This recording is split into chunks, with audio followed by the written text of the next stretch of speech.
Fala, leitores da Bíblia, como é que vocês estão?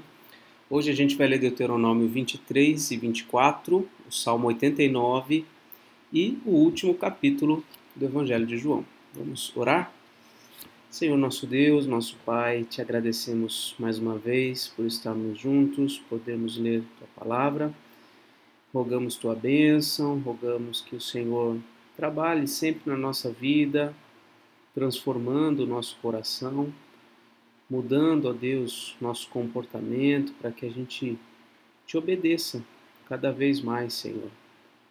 Imprime na nossa mente, ó Deus, a tua vontade, Pai. Que a nossa vida reflita, ó Deus, o caráter santo, justo e bom do Senhor. Nos abençoa mais essa leitura, Pai, em nome de Jesus. Amém. Então vamos lá. Deuteronômio 23. Aquele a quem forem esmagados os testículos ou cortado o membro viril, não entrará na Assembleia do Senhor.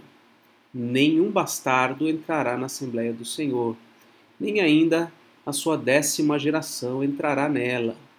Nenhum amonita ou moabita entrará na Assembleia do Senhor, nem ainda a sua 10ª geração entrará na Assembleia do Senhor eternamente.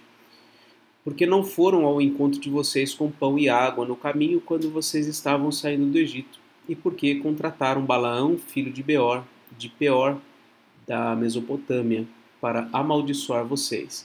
Porém o Senhor, o Deus de vocês, não quis ouvir Balaão, pelo contrário, mudou a maldição em bênção, porque o Senhor, seu Deus, amava vocês. Não procurem nem paz nem bem para os amonitas e moabitas enquanto vocês viverem para sempre.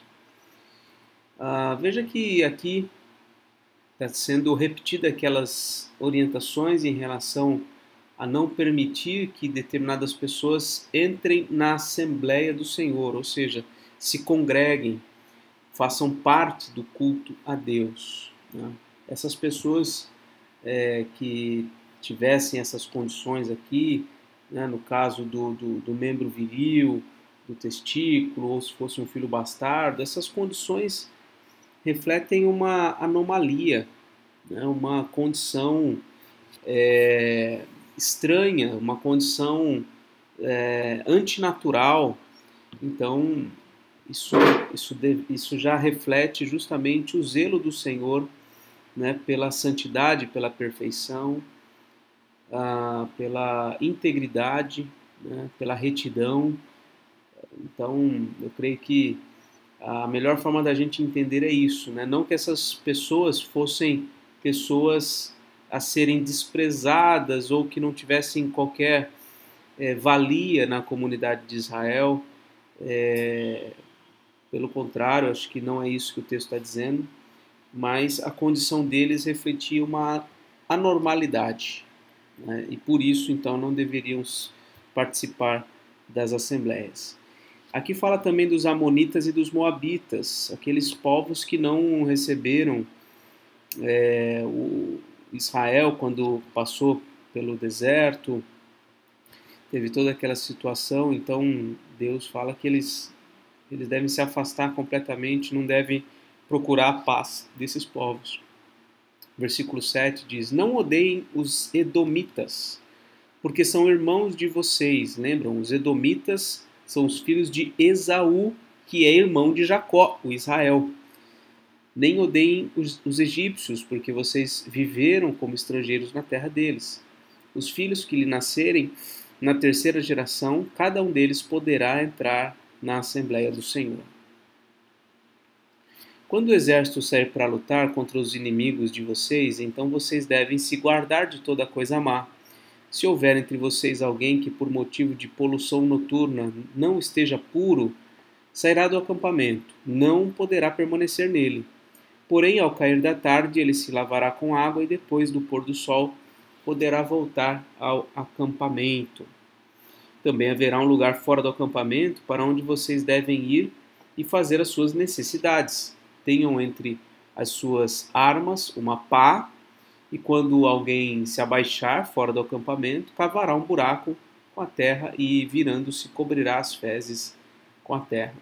porque o Senhor, seu Deus, anda no meio do acampamento de vocês para livrá-los e para entregar os inimigos de vocês em suas mãos. Portanto, o acampamento de vocês deve ser santo, para que ele não veja em vocês coisa indecente e se afaste de vocês.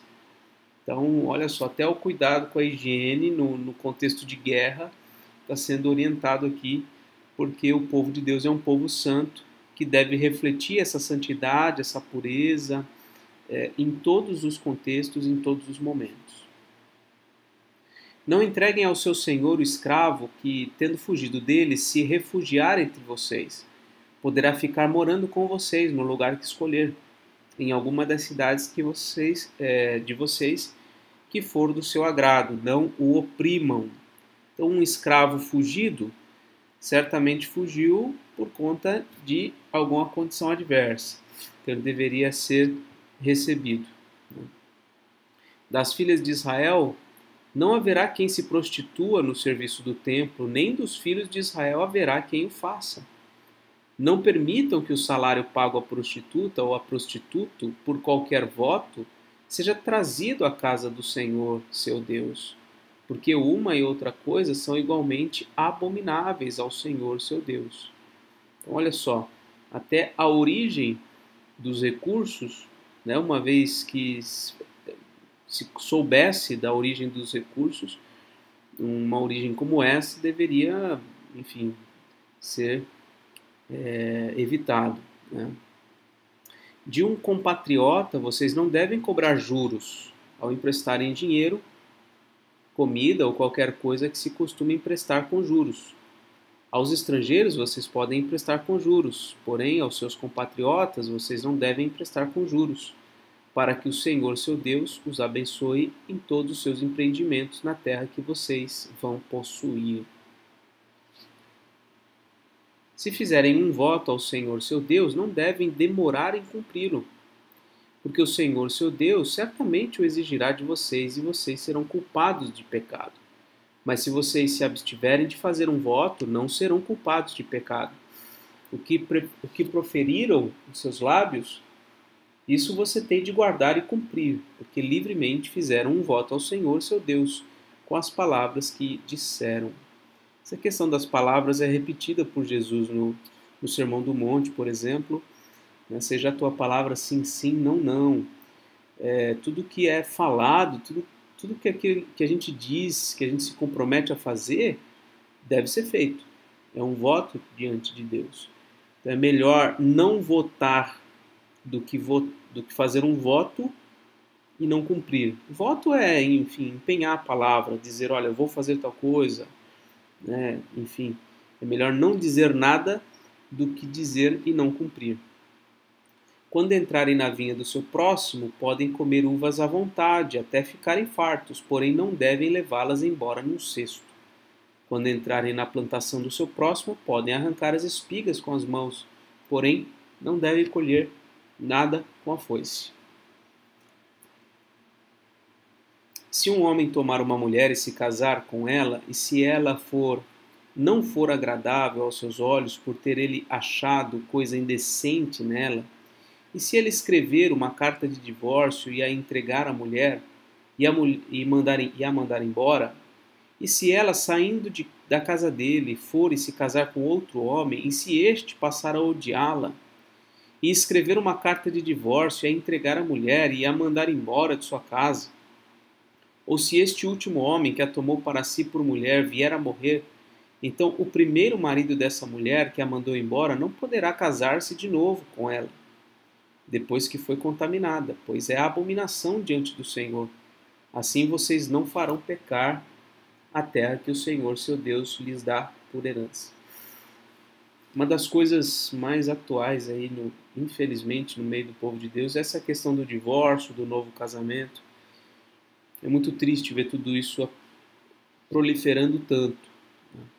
Nunca foi aprovado por Deus o divórcio. O divórcio é uma lei, como disse Jesus, que veio por conta da dureza do coração. Então isso não deveria acontecer. E aqui O texto está dizendo que é abominação diante de Deus que uma mulher repudiada volte, depois de ter tido relação com um segundo homem, volte ao primeiro relacionamento. Então, por quê? Porque o pecado ele vira uma lama, né? E a pessoa vai se sujando e vira um negócio complicado.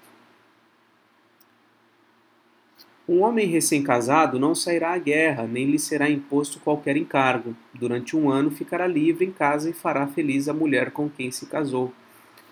Lei boa, né? Para quem é recém-casado, ficar 1 ano sabático ali cuidando da esposa, né? Não se tomarão em penhor as 2 pedras de moinho, nem apenas a de cima, porque assim se acabaria penhorando a própria vida.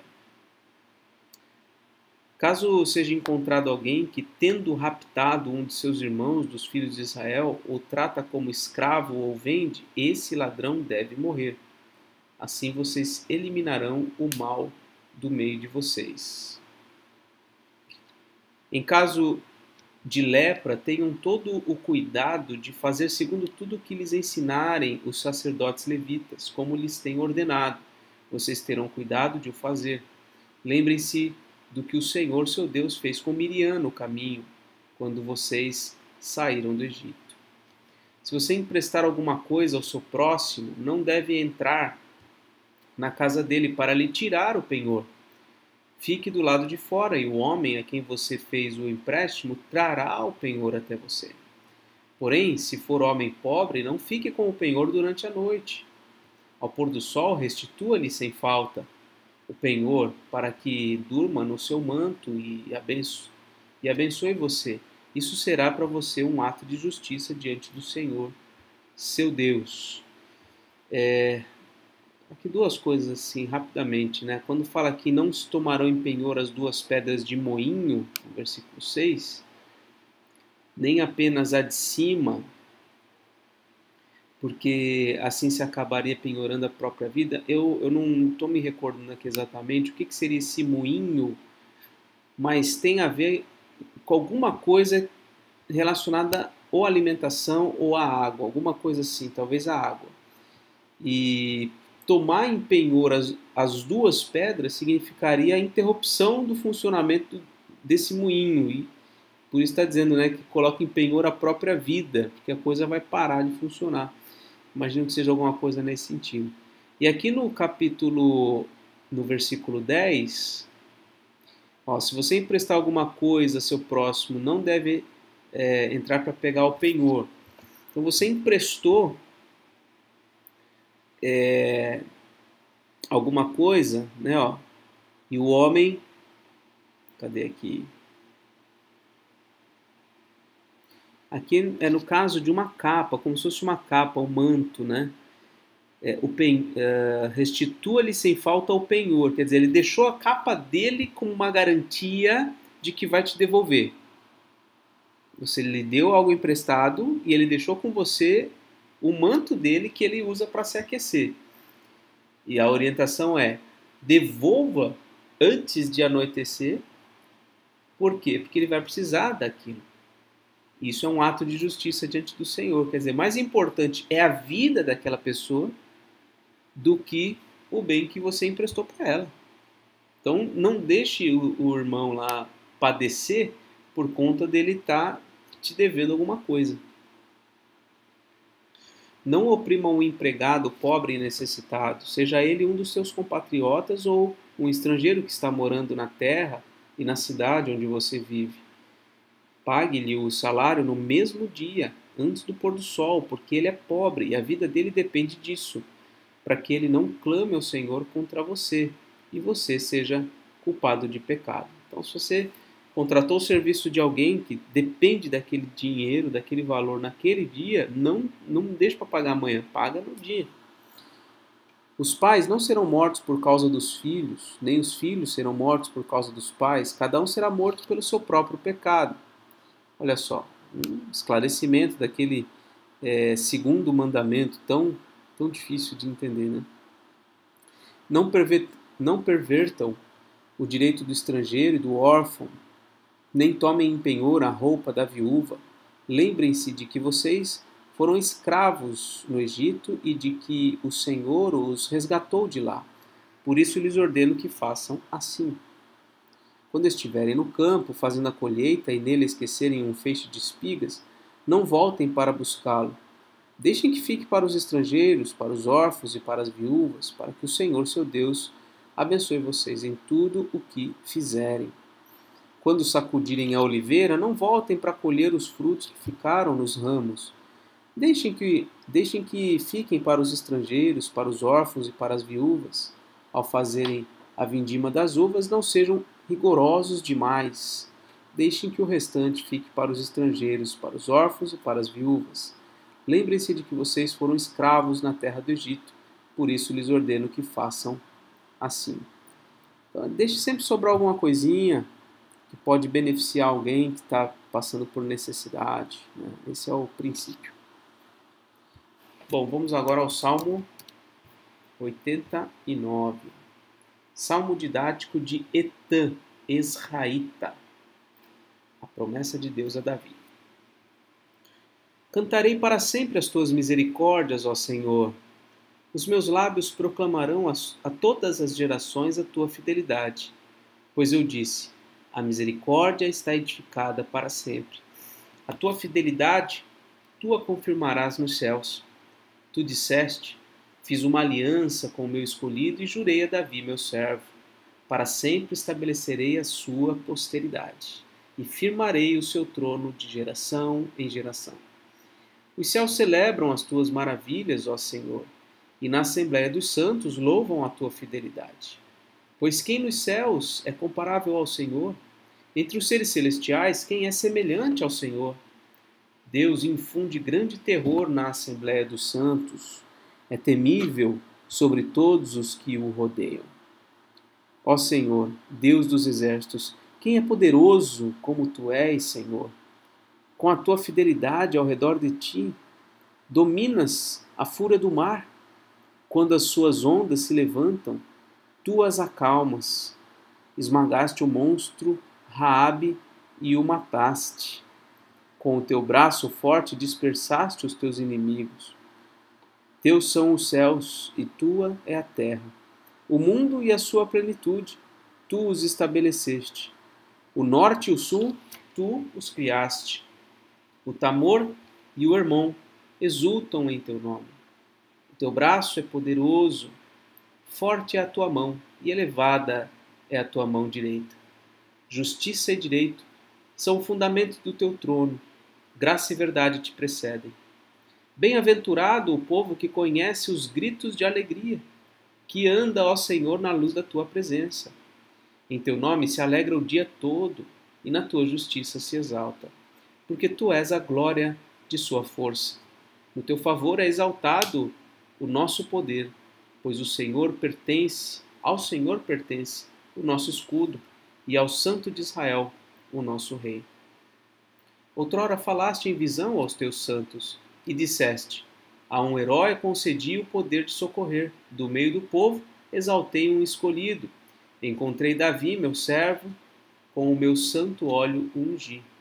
A minha mão estará sempre com ele, o meu braço o fortalecerá.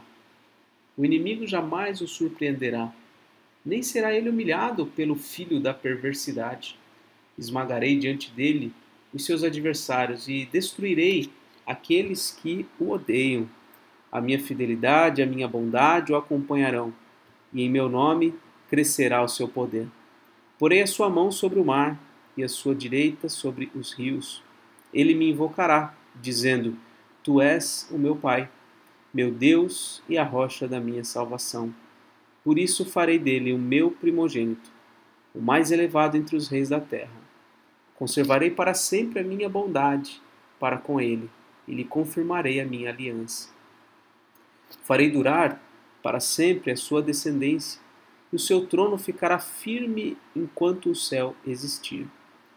Se os filhos dele desprezam a minha lei e não andarem nos meus estatutos, se os filhos dele desprezarem a minha lei e não andarem nos meus juízos, se violarem os meus preceitos e não guardarem os meus mandamentos, então punirei com vara as suas transgressões, e com açoites a sua iniquidade.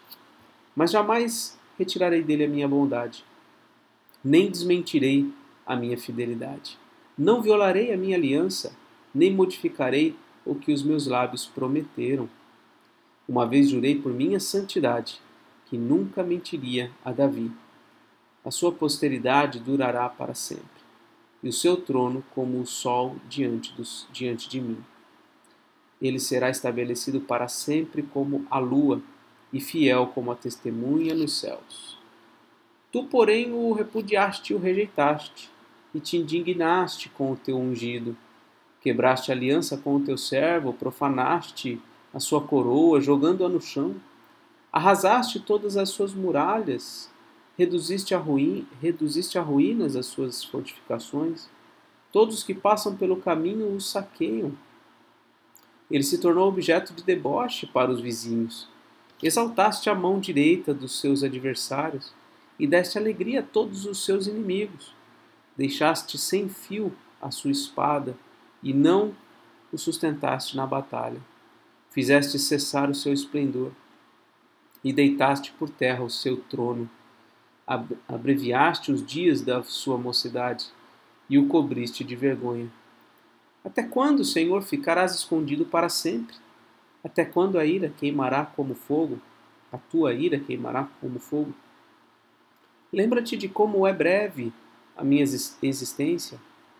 Terias criado em vão todos os filhos dos homens? Quem é que pode viver e não ver a morte? Ou quem pode livrar a sua alma do poder da sepultura?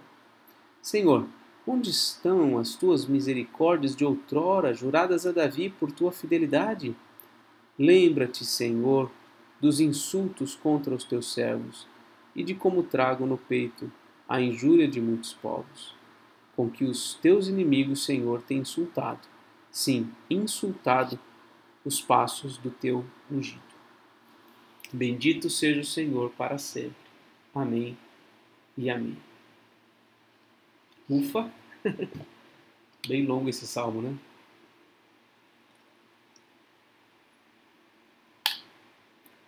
Ele encerra o livro 3 dos Salmos. São 5.